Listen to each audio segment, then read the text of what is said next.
今晚我睇咗個特輯，咁就係講一個20幾歲嘅女仔，佢叫嘉敏。咁其實大概喺1年前嘅時候呢，佢都好似我哋咁健健康康行得走得。佢好中意打跆拳道，佢係諗住考入大學。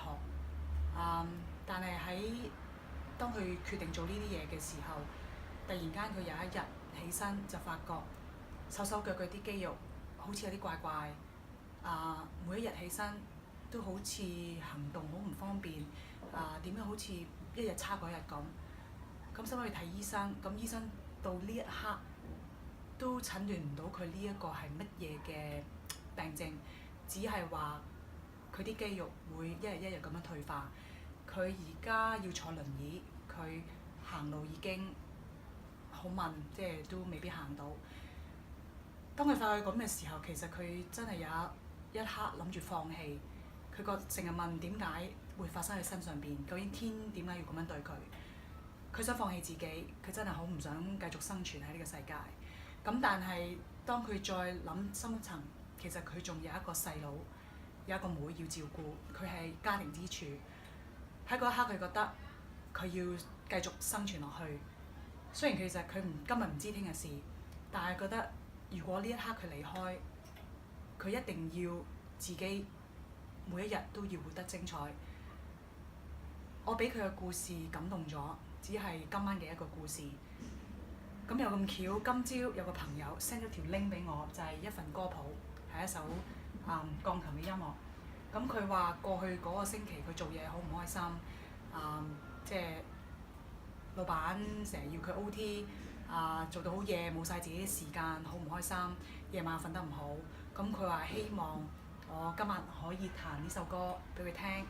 佢好多時都臨瞓之前聽一聽我彈首歌，咁可能會瞓得好啲。咁我聽到呢番説話，咁我都好開心。咁所以其實今晚咁我都揀咗佢叫我彈呢一首歌，我會彈俾佢聽。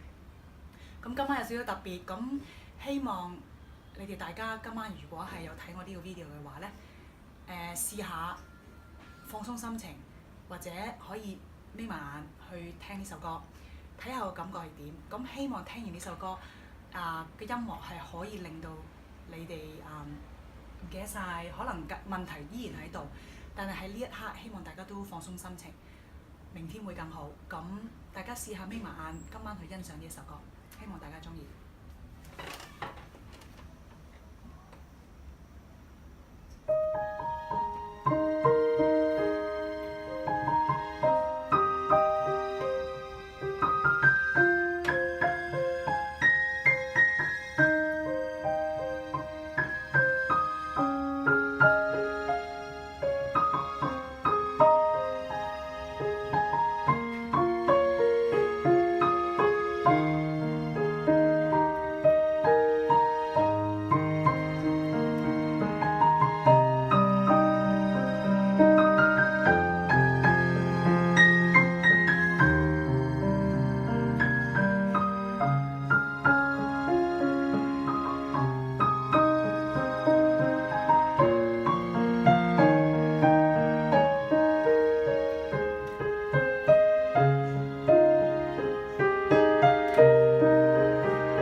望大家中意呢首歌。咁聽日星期一又要翻工啦，咁希望大家嚟緊呢個禮拜所有嘢工作上邊都順順利利。咁我哋有機會再見啦，拜拜。